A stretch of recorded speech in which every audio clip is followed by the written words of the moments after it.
Connecting. We are live.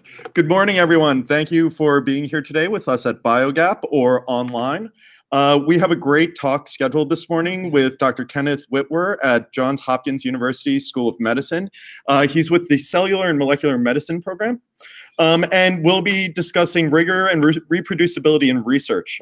Ken's talk is titled How We Designed and Implemented a US NIH NIGMS compliant course at Johns Hopkins. Ken joins us today from Baltimore. We're thrilled to have him. Ken, I'm turning things over to you now. Thank you. All right, well, thanks so much, Matt and Leslie. Thanks for the invitation to address you today. So I'm going to tell you a little bit about a course that we developed at Johns Hopkins over the last few years. So this is a journey of about 2 years from the time that we originally obtained the funding. And so I'm going to tell you about how that worked and what we've done with the course and where we're planning to go with it. So let's go ahead and get started.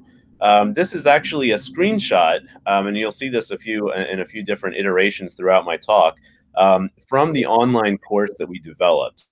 And so we did this in conjunction with our Office for Online Education at Johns Hopkins, and I'll tell you more about that throughout this presentation. So I just first of all like to give my thank yous, because this was a long process. It was very involved. I want to thank Rajni Rao, who is our Cellular and Molecular Medicine Program Director. She and her support team, so Leslie Lichter-Mason and Colleen Graham, really were instrumental in making sure that this course developed. I'd also like to thank the people in the Office for Online Education at JHU, so Robert Kearns, who's the director, and then Megan Thorne, with whom I worked on a day-to-day or week-to-week basis as we developed our modules. And then also our consultants. So there were numerous consultants, and foremost amongst them were Alyssa Ward. So Alyssa was a very talented graduate student, not in our program, but in one of our sister programs. And she had also done a policy internship at FASEB, and became quite interested in the whole topic of rigor and reproducibility. So some were slides that she had developed. And then I also want to thank John Porter, who was a consultant at the beginning of this process. And he was a former NINDS program director in the US NIH, and is CEO of MDA. So many of you are probably quite familiar with the process of applying for training grants. And for those of you who are not, so the National Institute of General Medical Sciences, or NIGMS, is part of the National Institutes of Health. And this institute is the one that you would typically go to if you were seeking funding for a training grant, for example, for a predoctoral program. In 2015, this institute issued a funding announcement opportunity for administrative supplements to current predoctoral T32 training grants. And the purpose of this administrative supplement was to stimulate, and I'll just read here, development and implementation of curricular activities aimed at providing graduate students with a strong foundation in research design and methods in areas related to conducting reproducible and rigorous research. So this was this FOA was meant to develop new courses, new opportunities for students, because the goal was to eventually make a course like this a requirement for any new training grant applications. And so this meant that the community, individual programs, universities, had to come up with some way of satisfying the requirement for training in rigor and reproducibility. So I will pose the question here of whether we truly have a crisis of rigor and reproducibility. And this is, in fact, as you'll see, the way that we start our training program. I'll take you back to 2007. Amyotrophic lateral sclerosis, or ALS. This is, of course, a condition for which medications, for which therapies are direly needed. And in 2007, the ALS Therapy Development Institute looked back at published studies that had analyzed various compounds in preclinical animal model studies. So there were 30 drug development candidates that actually did quite well in the preclinical animal studies, but when they went into humans, they all failed. The ALS Therapy Development Institute, or TDI, then tried to replicate these results. And so you can see some of them depicted here. So the blue-green bars are the results, the changes in survival in the mouse study, showing that all of these compounds had some reasonable effect in the mouse studies that were published. But then those darker bars show you what the change was in the replication study that ALS TDI tried to do. So they found that of all of the compounds that they tested, none of them really worked. And in fact, some of them seem to even decrease the survival in these mouse studies. So this raises the question of whether, or I guess of what exactly happened here. I mean, was this just poor design of the preclinical studies, or what was happening? And the ALS TDI in their publication in 2008 stated that they felt that the majority of the published effects of these ALS drugs were most likely just measurement of noise. In other words, the studies, the preclinical studies, were probably not properly designed or did not include enough animals to really draw firm conclusions. So this was one of the early studies that received a lot of attention, and several more would come out over the next few years. So, for example, in 2011, Bayer found that they could reproduce only 35% of a set of published preclinical studies that they had chosen. So 35% there. In 2012, a similar study from Amgen reported that they could reproduce only 11% of 53 of what they called landmark cancer studies. So these are cancer treatment studies, and they could reproduce only about 11% of those. The National Institutes of Health, in 2012, they reported that 10% of preclinical spinal cord injury studies were reproducible. And then another publication in 2015 that appeared in Science showed that this was not just the medication studies, but also 30% of psychology. Only 30% could be replicated. So this looked pretty bad, honestly, and there were many many echoes of this that resounded through the popular press and the medical press. So whether you're looking in broad interest journals or in publications that were appearing in the public sphere, you found that there was a lot of interest in this topic of whether there was a crisis of rigor and reproducibility in science. This just another slide here showing you the book from Richard Harris that was wittily called Rigor Mortis, and The Economist even featured this on a cover of their issue. So at this time, I was also becoming very interested in the topic. So I just want to share with you a little bit of my research and how that led me into some rigor and reproducibility studies. So what I work on are small interfering RNAs, or microRNAs. These are little tiny pieces of nucleic acids that help to silence certain molecules in the cell. And I won't go through all the details here because this is not a science talk, but I just want to give you a little bit of background. These very, very small pieces of nucleic acids, if you look over on the right side of the slide here, you'll see this, what almost looks like a toothbrush. So there's a red molecule there. The vertical lines represent how it interacts with its target. But then the big black circle that's around all of that, this represents what we call the RNA-induced silencing complex. So basically, we have a protein and a small nucleic acid that fit together, and this is what I call a marriage for life, right? So these molecules get together, and as long as they're together, that RNA is protected, and it's very stable. So that's actually quite exciting for studies where we might look for biomarkers, right? So if these molecules get outside of the cell, they can tell us about the state of the cell that they came from.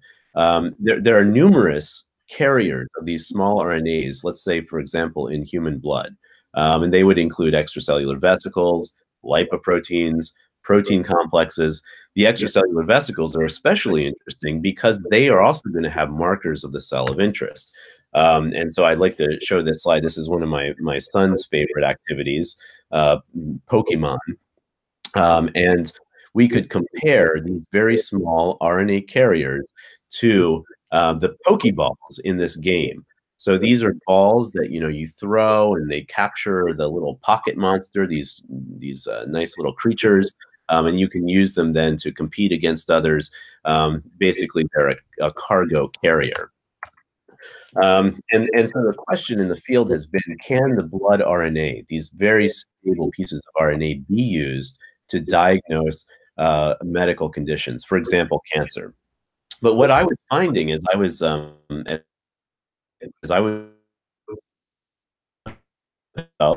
and then also looking into the literature, was that there was a certain lack of concordance, shall we say, between the different studies.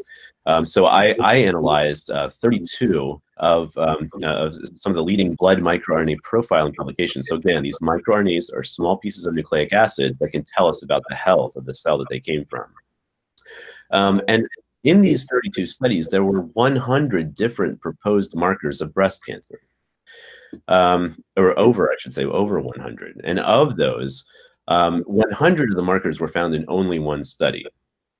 So that makes it very difficult to assess whether those molecules are really diagnostic or not. There were another 25 markers that I found that had discordant results in different studies. In other words, one study would say, if you see more of this marker, there's breast cancer. Another study would say, if there's less of this marker, there's breast cancer. So those are, what do we do with that? Another 8 had very small differences. So if you remember back to the ALS TDI study, this study that examined the drugs that had been developed in preclinical animal models for ALS, here again, we see that these differences were probably noise. They were just too small to really hang your hat on. And then the final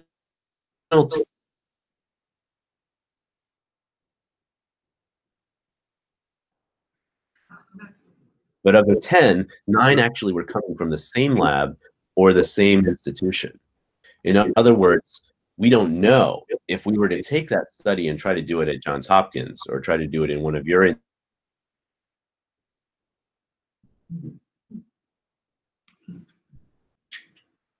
one of all of these was actually shall we say replicated in more than one lab. So so interestingly enough, the quality of these studies too was something that I wanted to assess. And I wanted to know the publisher or the authors to share their data was related to the quality of these studies. And so in many different fields, you will have a set of guidelines that have been developed that tell you what needs to be submitted if you're publishing, what kind of data need to be submitted, in what form it needs to be submitted. And so I found that only the minority for most of these journals that I was looking at, and I showed you a few of the top journals that were publishing these blood biomarker papers. For most of them, the majority of the publications did not include data submission. And that makes it almost impossible to really even assess the quality, the overall quality of the publication. And of those that did submit their data, some of them were not compliant with the field guidelines, which in this case were the minimal information for microarray studies, or Miami. And it didn't seem that the quality here had any relationship with the impact factor of the journal. So we'll talk a little bit more about impact factor later, but you can see here in panel A that a quality score, which is just something arbitrary that I came up with, but that looked at multiple domains of the quality of a paper, that quality score was really not related to the impact factor, at least among this group of journals. But what did correlate with quality score was the compliance with the field-specific guidelines, Miami, or the submission of data so that other people could see it. And then just to wrap up here, I just got done recently with publishing a set of guidelines for the field that I work in, which is the field of extracellular vesicles, where we used a survey-driven approach to get 382 authors together, have them agree on a lot of different things. And we gave metrics too of how many people were agreeing. and what the level of consensus was.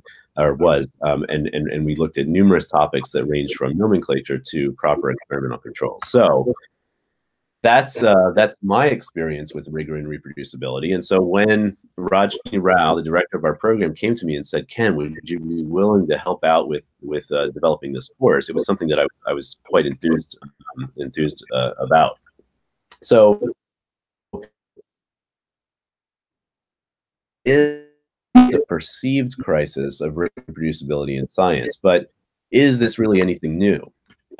We can go back to the 1600s. So Robert Boyle, so some of you may remember Boyle's law about gases and the pressure of gases being inversely related to their volume. But something that he wrote back in 1661 was, try those experiments very carefully and more than once, upon which you mean to build considerable superstructures, either theoretical or practical, and to think it unsafe to rely too much upon single experiments. So this idea of rigor, I mean, this is something that has been with us in science for centuries. And the idea of a crisis, too, is not something that's new in the past 10 years or so.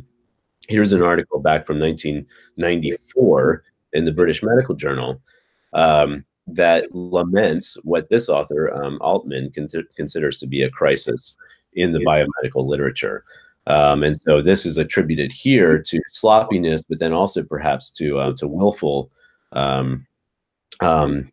willfully ignoring the principles of good science. So our conclusion might be that there is certainly a perceived crisis, and that this has gone beyond the bounds of the scientific community. But we also need to remember that the need for rigor is not something that's new. However, whether we do that because the NIH is requiring it, or other funding agencies are requiring it, or because we have a need as scientists to make sure that we're doing the best work possible, we do have to be sure that we do something about it. All right, so what is the NIH doing? So I mentioned that NIGMS is requiring a rigor and reproducibility component to training grants. But more broadly, there are 2 years of NIH investigator grants. So when I submit a grant for funding, in contrast with several years ago, I need to make sure that I address these specific points. And the first one is the scientific premise. So my reviewers are going to look at my grant and they're going to say, did this person really show me that there's a good premise, a good foundation for the investigations that are proposed? I also have to show rigorous experimental design. I mean, I think this is something that we've always had to do, but now it's explicitly mentioned. We need to consider biological variables, such as sex. So sex is specifically mentioned, but there are others that that may be relevant in some applications, such as age, race, or ethnicity, and so on.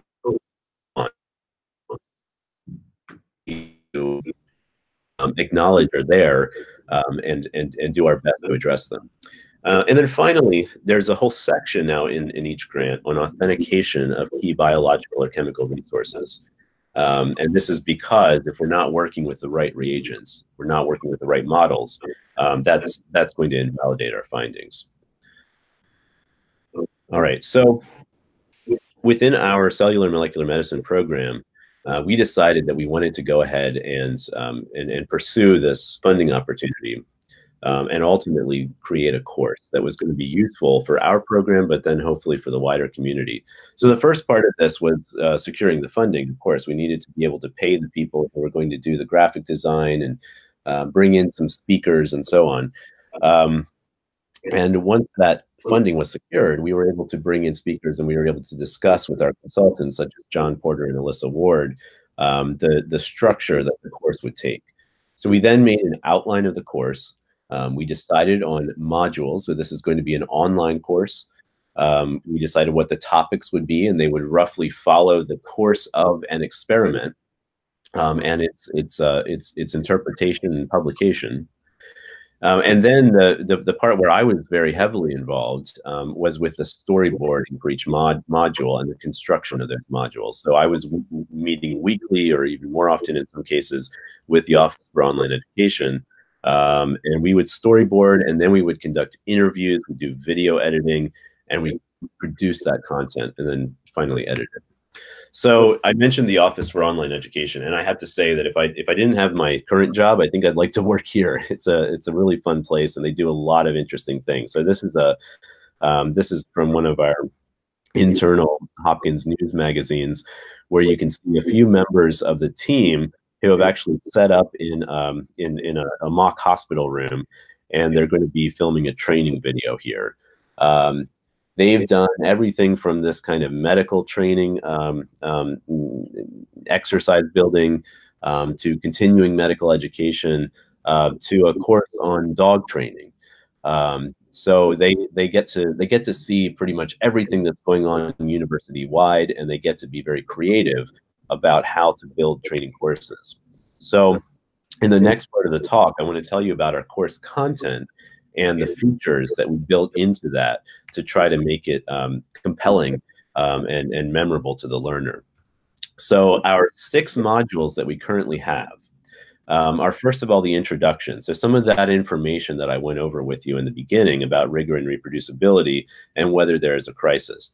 Then we move on to experimental design, the authentication of resources, how you deal with data recording and reporting, how you process your data and present it, and then finally the trends in publishing.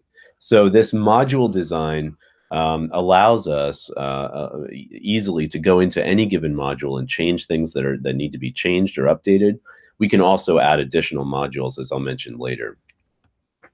So again, this is the beginning. This is our face page, and this is where the learner starts. And as the content comes from the computer screen, we have numerous. So this is not just a slide presentation with a voiceover, but it's also a way for the learner to be able to interact with the content. So here you see a screen where we're showing some of these key papers from the reproducibility literature, starting in 2008 with that ALS, TDI, and UCSF study that I mentioned. So the learner can hover the mouse over these buttons and see the content up here. We will go into topics like what are the responsibilities of each stakeholder in the scientific enterprise. So we have, the individual researchers, the institutions, the publishers, the funders, and for each of these categories, the learner can click on the question mark here and get some information about how is it that these people might contribute to science that is not reproducible. So for the individual researchers, they might fail to collaborate or share data. They might fail to keep detailed records or reports, and so on. And we go through each of these in sequence, and then the learner can proceed. So we involved a lot of Johns Hopkins faculty members in interviews. And so the very first module about whether there is a crisis in rigor and reproducibility, I think we must have had 7 or 8 faculty members who had a very short blurb about how they felt about rigor and reproducibility. So there was a range of opinions there that the learner could sample. And so then in addition to these very short clips that we might have used in this case, there are also longer clips for each faculty member, in which they might go into specific topics for a matter of 1 to 3 minutes. So some of these clips are longer than others. For example, this is a clip about the NIH requirements. What has NIH done to incorporate rigor into its guidelines? And so we're interviewing Dr. Catherine Wagner about her experience with the NIH changes. We talk about definitions, so what is the difference between a replication study and a reproduction study? There are actually differences there. We would have inline quizzes. So right in the middle of the module, you get to read about an example and then decide whether this is a replication study or a reproduction study. And depending on whether you get the right or the wrong answer, you would also then have an explanation of let's say you picked the wrong one, you get an explanation of why you're wrong and what the reasoning behind that answer. And so this helps to reinforce for the learner what we had just gone over. And another feature is that we do manage the participation. So each of the modules is about 20 to 30 minutes long if you go through everything. Of course, we are cognizant of the fact that our students have you know, differing amounts of time, and probably less rather than more. So we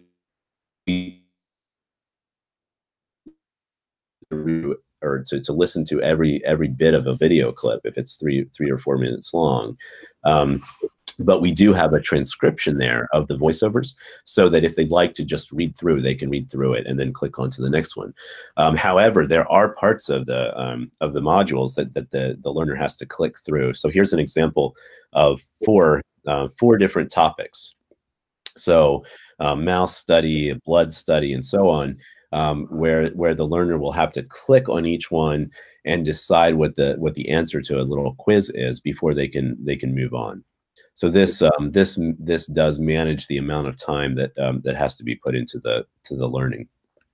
And so we try to make this as easy for the learner as possible by including things like slide counters. You're on slide 3 of 5, a progress bar for the video clips, and then also a length of the video in advance that they can look at. And then finally, for each module, we would have an end of the module exam, and this exam, it's not very difficult for most of them, but it's something that would have to be completed if a certificate were to be granted, and optionally, when this is tied into a classroom participation component, we could use that exam as a way to assign a grade. So I think currently we're just using this as a pass-fail sort of course, but it could be converted into a graded course as well. Okay, so that was our introduction, some of the content from our introduction, and so I'd just like to take you briefly through each of the other components. So experimental design is the second module, and we put it there because, you know, now that we've talked about rigour, the next step is going to be, how do you plan it out? And so, of course, we have an introduction to the scientific method. We talk about hypothesis-driven research versus discovery-driven research.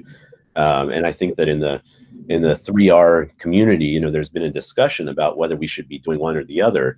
You know, I think in recent history in science, everybody wants to have a hypothesis. You want to be testing hypotheses or proving hypotheses. But there's also an important role for discovery-driven science, and these two approaches can actually feed off of each other. So we develop our questions, we develop our hypotheses, and then we change things depending on what our results are. And here's one of our longer clips. It's a minute and 18 seconds long, where Corey Brayton, who's the head of our mouse phenotyping core at Hopkins, she talks about the types of research. So are you doing hypothesis testing or hypothesis proving? And she gives some examples of that.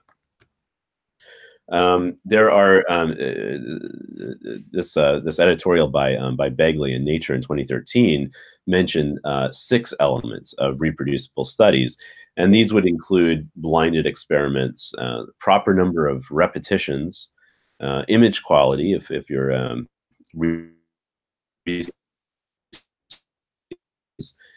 positive and negative controls, validating the reagents, and appropriate statistical tests. And interestingly enough, you know, if you look back in the literature, you see that some of these components are often missing, or have historically been missing from important studies. This is just an example of blinding or concealing, some would say. So that is, do the operators in the lab know which of the conditions they're working with? And then randomization, that would be assigning different samples to different groups in a random way that would be tracked behind the scenes. And this, you know, interestingly enough, both of these factors are quite important to the outcome of studies. And it turns out that when samples are randomized, this is actually a study of stroke, of ischemic stroke. and about how certain interventions would reduce the infarct volume after the stroke. So on the left, randomized or not randomized, and on the right, concealed or blinded or not blinded. And you can see that when the operators knew what they were working with, you actually got better results than if they didn't know. And this doesn't necessarily mean that anybody was trying to commit scientific fraud, although that is, of course, one of the explanations. It could just be that we have unconscious biases. And when we're working with models, when we're working with samples that we know well, we can introduce those biases inadvertently. So these are some of the concepts that we try to convey in the module about experimental design. And one repeated emphasis, both in this module and throughout the course, is the importance of working with a statistician. So we encourage the students to go out right at the beginning to help you inform a good experimental design, and then also work with you through the later phases of your project. Because if you take your results to the statistician at the end, that might be too late to really get the data that is needed. Our third module now is authenticating and validating reagents. So this is a lot of fun, actually, because we have different faculty members who have had experiences with what I would call horror stories. So, for example, a cell line. It turns out that a lot of cell lines are not what we think they are. And so somebody might have been working on a project for 2 years and then found out that their cell line was contaminated by another or completely replaced even by another type of cell, thus invalidating all the work that they had done. Or a mouse. We had an example from a faculty member who had a mouse where an editing event had occurred. They didn't realize the full extent of that editing event, and it turned out that there were artifacts that had been introduced by that editing event. Or even a compound. So you purchase a compound from a company. Let's say you have a custom peptide synthesized, and you just assume that it is what you think it is, but unless you've actually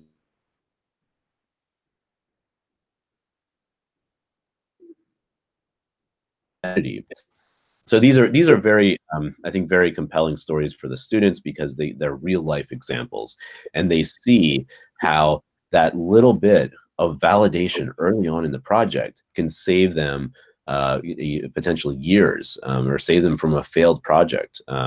And so we spend some time on about 3 or 4 examples there, and then of course we give some guidelines about how you would go about authenticating a reagent. So here's an example from the RIM lab that was published in 2010. How do you validate an antibody? How do you know that your antibody is actually recognizing what you think it's recognizing? Or the cell lines. There are multiple ways that we can identify a cell line and then we can monitor it to make sure that it is what we started with. So this might include short tandem repeat profiling, which is something that we commonly do. But we also don't want to neglect things like what else could be happening to a cell line, like could it be contaminated? So a common form of contamination is mycoplasma contamination, and so now we have the ability to send our cell lines at any time we'd like to a core facility, and they will do the mycoplasma test for us. They'll do the STR profiling, and we can be sure from passage to passage that our cells are what we think they are. All right, so I'll move on to recording and reporting data. And this is a module that the students, I'm not sure if they enjoy it very much, but we make them bring their lab notebooks into class. So as I mentioned, there is a classroom component to what we're doing with these modules. They are potentially standalone, but we'd like to have some discussion in the classroom with the students as well. And so what we're doing with this module is we will ask the students to bring in their lab notebooks. They might be bound notebooks, they might be loose, 3-ring binder kind of notebooks, or even electronic notebooks. And then we have them exchange the notebooks, and their colleagues will try to determine if they can understand what was actually done. Because of course, that's the point of the lab notebook. If we don't write things down, they may as well not have happened. And if we don't write them down with enough detail, that someone else can reproduce, replicate that work, then we've also failed at our record keeping. So that's an activity that we will do in our classroom to go along with the module. And then we have some experts from our computational biology core telling us about data annotation. You know, how do you associate all the different conditions from your experiment with an individual piece of data so that everything can be tracked, so that everything is transparent? How do we process data? How do we share data? How do we make sure too that our data are properly backed up? What are the best practices there? And then we talk about some of the data and methods repositories. So I've been saying data, but of course methods are also an important part of this. There are online repositories to ensure that the work that we're doing, the data that we're generating, is going to be around for years to come. So let's see. Number 5 now is about data processing and presentation. So we've recorded our data, we've properly stored it. Now, how do we share it with the rest of the community? And you know, we ask some questions like, when is it okay to remove data? You've collected thousands of data points. Are there some data points that you can actually discard? And what are the rules for doing that? How do you take your data set and transform it? How can you normalize data? How can you use references to normalize? And so we have one of our biostatistics experts from the School of Public Health telling us about some situations where you can and cannot normalize. For example, if the distribution of your data is unusual, or if you have a particularly small sample size, you might not want to follow standard normalization techniques. And then as far as how you present the data, well, you want to show everything that you've collected if possible.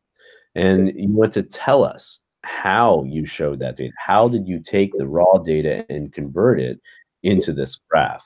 And you know, the classic example here is the Anscombe's quartet, where depending on what how you're displaying the data, it can look very, very different.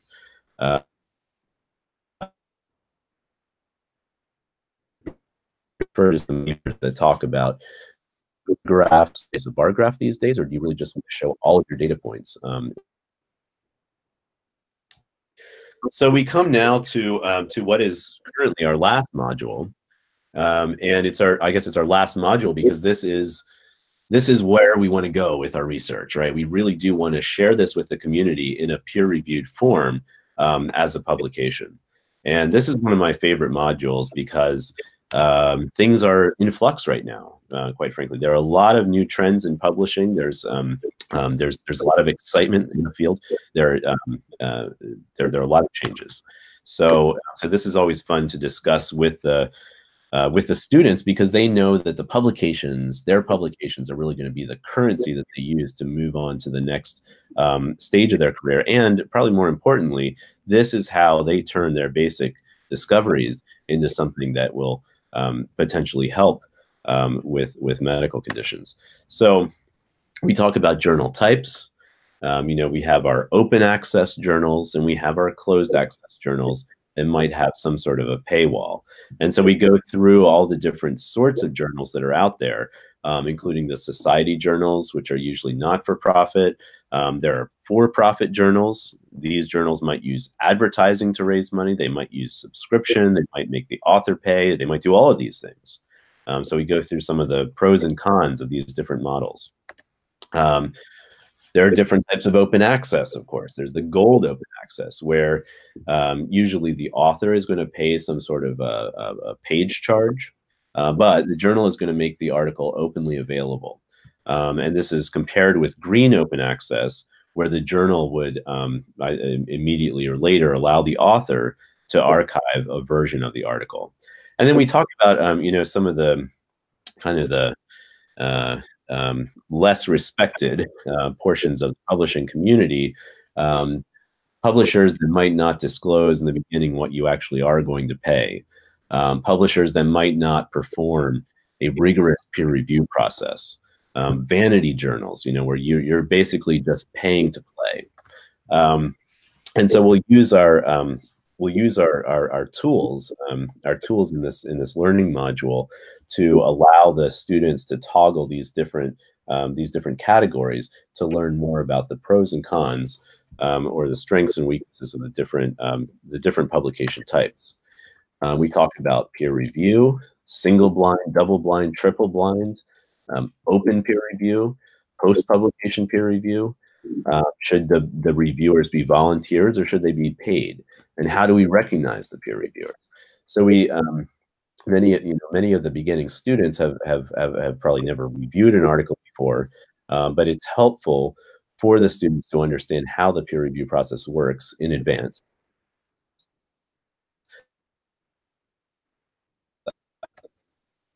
And then the most exciting this module is that we talk about the newer publication models.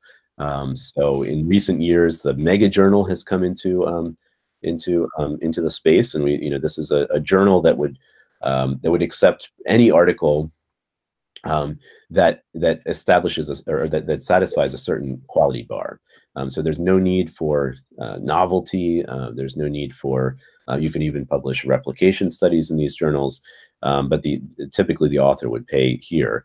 Then we have journals that are subscription based, but where the author is the one who purchases the subscription and then can publish in that journal. We have the single observation journals, negative results journals. So these are very new. These are very new models in the publication industry. And then we also even have the idea of immediate publication, where you would submit, the article would go online, and then there would be the peer review process only after that would require revisions. And so perhaps in this model, the article isn't actually deposited with an index such as PubMed until after that peer review process has occurred, but it's online the whole time. And then the last one I would mention would be the preprint servers. So preprint servers are a place where one can deposit one's research before it has been submitted to a traditional journal. So somewhat similar to the immediate publication model, but where there is an independent preprint server that would host that paper. So we try to bring these new developments to the attention of the students and have them think about can enhance rigor and reproducibility or might work against it, because we are, well, of course, there's the peer review process that they supervise. They want to make sure that authors are disclosing their conflicts of interest. Co-author agreements, very important are the reporting requirements. So I shared with you some of my experience with journals that were not enforcing their own reporting requirements, and you could see that the quality suffers when reporting requirements are not enforced, as well as the field-specific guidelines. And part of what some journals are doing to enhance rigor and reproducibility is to mandate a pre-submission checklist. So in other words, did you submit the data to the relevant journal? Did you include the part numbers for all of your antibodies? Did you have an authentication section, and so on?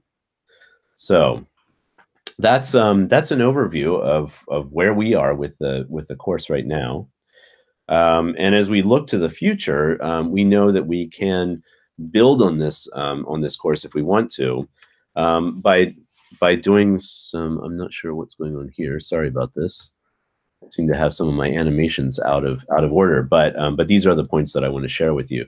The modular structure allows us to add new components. So one component in there that you might have missed was a module that is devoted exclusively to animal models.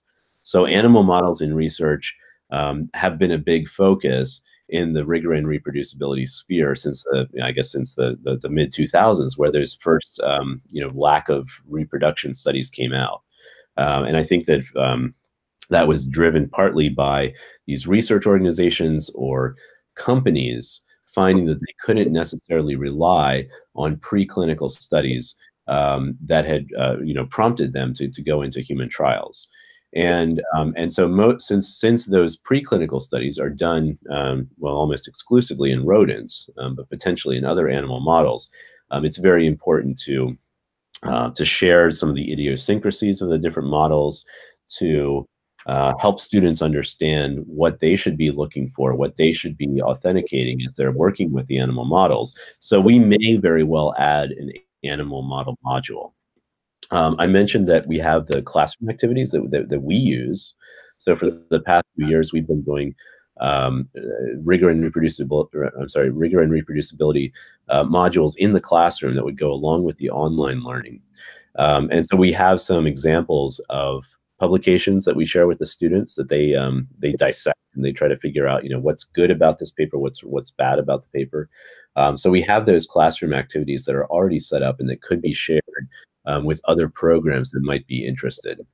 So we are currently in the process, actually this week, of making our course available institution-wide. So this has been taken by our students in our cellular and molecular medicine program, but we are trying to make this available to pretty much anybody in the institution who wants to use it and could benefit from it. Fee-based online access, so that individual users could come in and for a minimal fee that basically just covers the cost of maintenance for our online education group. They could take this course and potentially get a certificate from it.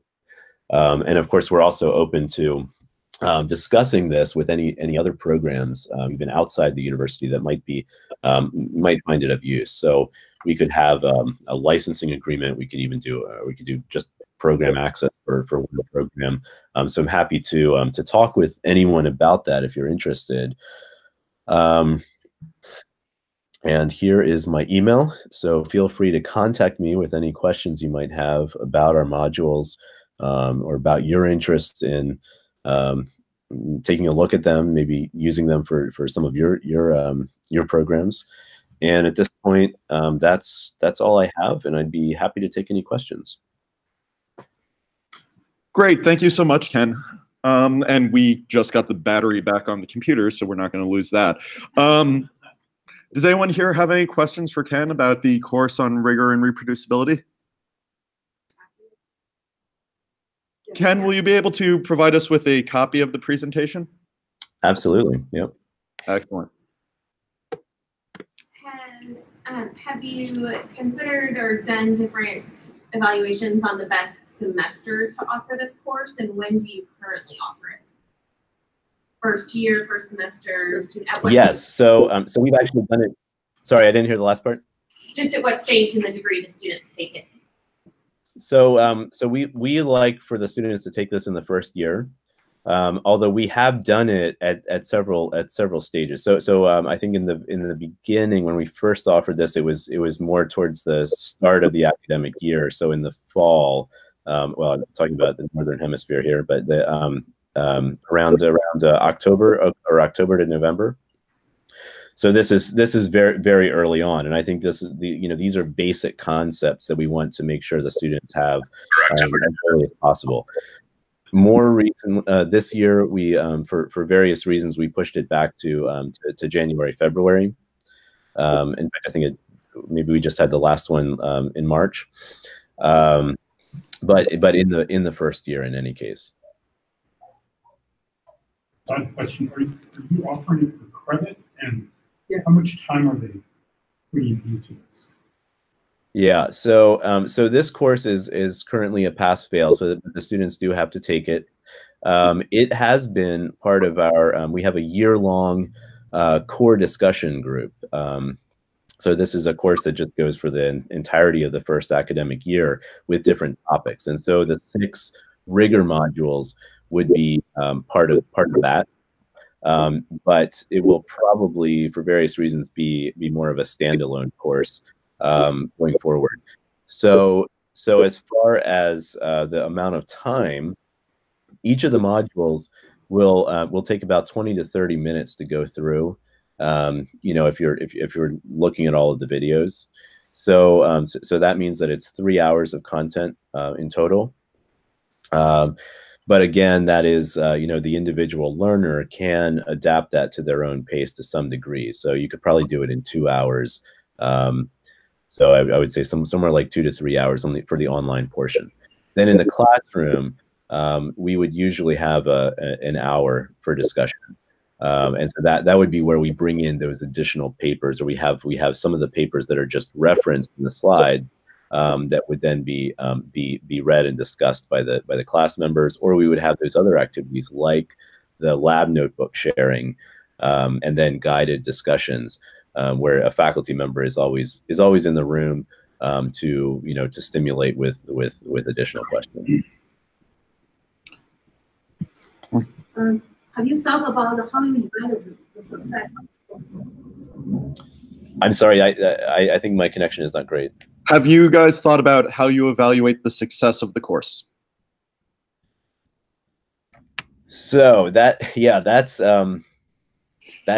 the big question, right? So I mean, this is what when I was trying to do my research into the quality of an individual paper, and what we found was that the quality improved with the author's willingness to share data, for example. So is there some way that we can come up with a metric that lets us know if this course is having the desired effect? I don't know. I think that's very complicated.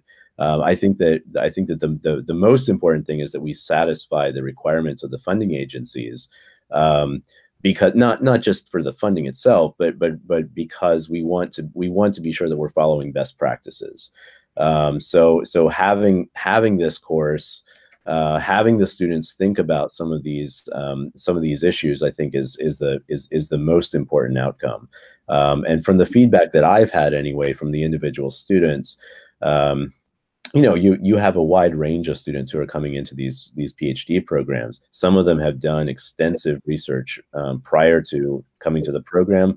Others have been involved in only more minor aspects of scientific research, and so they may not know anything about the peer review process. They may not know anything about experimental design, and so getting them this basic material very early on seems to be something that they value.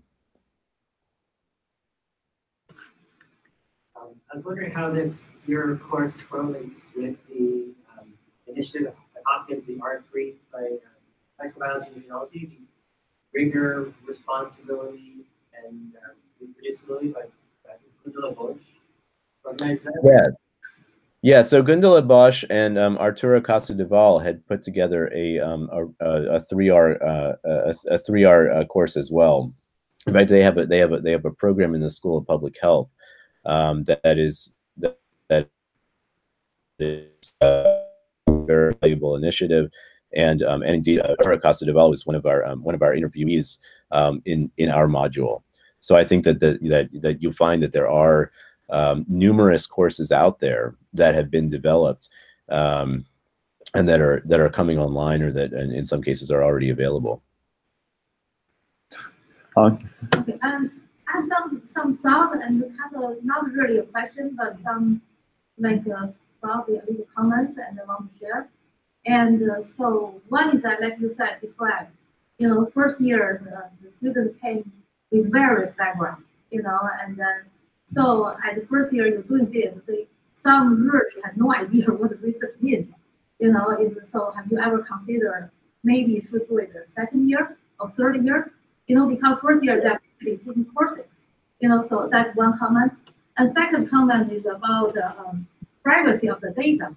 Have you had your advisor sign up that I'm okay that my student takes the course?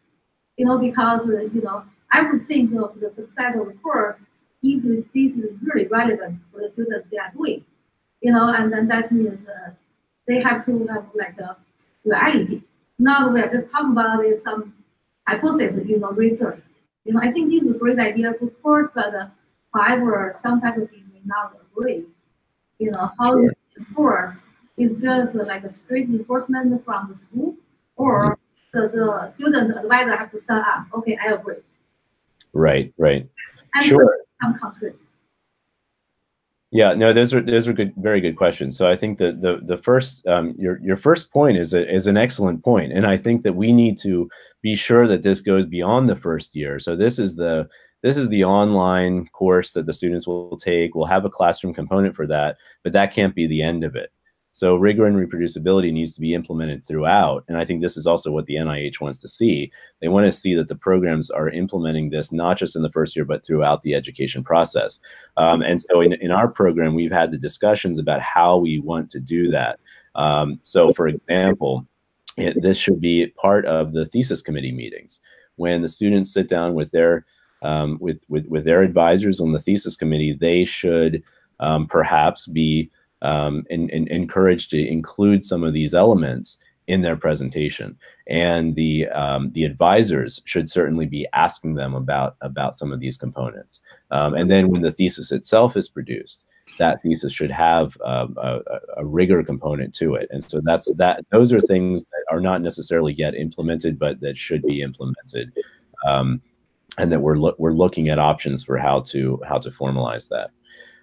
As for the second question, yeah, that the data privacy, especially when we're working with patient samples, is paramount, right? And so we can't just have open sharing of everything, but within the frameworks that we're working with for our specific sets of data, we would just like to encourage that, to make sure that we're following best practices and field-specific guidelines in the most transparent and open manner that is possible within our constraints. Thank you. Do we have any other questions?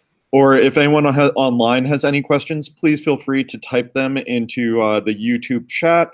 We are monitoring the room, and we are happy to ask the questions that you have there as well. From our room, we appear to be, oh, we got one more. Please. Well, I know you said you're still kind of looking at this, but how do you get faculty buy-in and such to really kind of get them into this rigor and reproducibility to say, we're not doing a good enough job? As staff to kind of say, this is important, make sure you're doing these things. Like, how do you really get that buy-in from the faculty? Yeah, so you're talking about faculty, and so I mean, I have some ideas, but I don't know how relevant they are. What we need to do in our training program is to make sure that the next generation of faculty has the grounding in these issues, and along the way, as a training program, I think that we can also help with the faculty too, because now if the students are thinking about these things, if the students are implementing their proper experimental design, data, let's say. So what we encourage the students to do is that if their lab doesn't already have a policy about how you're storing data, that they talk with their PI about it. So I think training the students in this way is also going to have like a ripple effect in the community that will help to increase rigor, because we can't force the faculty to take one particular approach or another. That's something that the NIH can do through the insistence on the inclusion of these aspects in the investigator grants. But from the perspective of the training program, what we do is try to help build the community, starting with the trainees. And this is Leslie. We in the program, we back faculty into things that we train the students to do something, and in that way we're training the faculty what they're supposed, if they're not doing it already, when it's an expectation at NIH, when they see us providing this course, they realize we have done them a favor, and it gets dumped right into their training grants. So we don't go to the faculty directly, we go to the students who want to join their lab.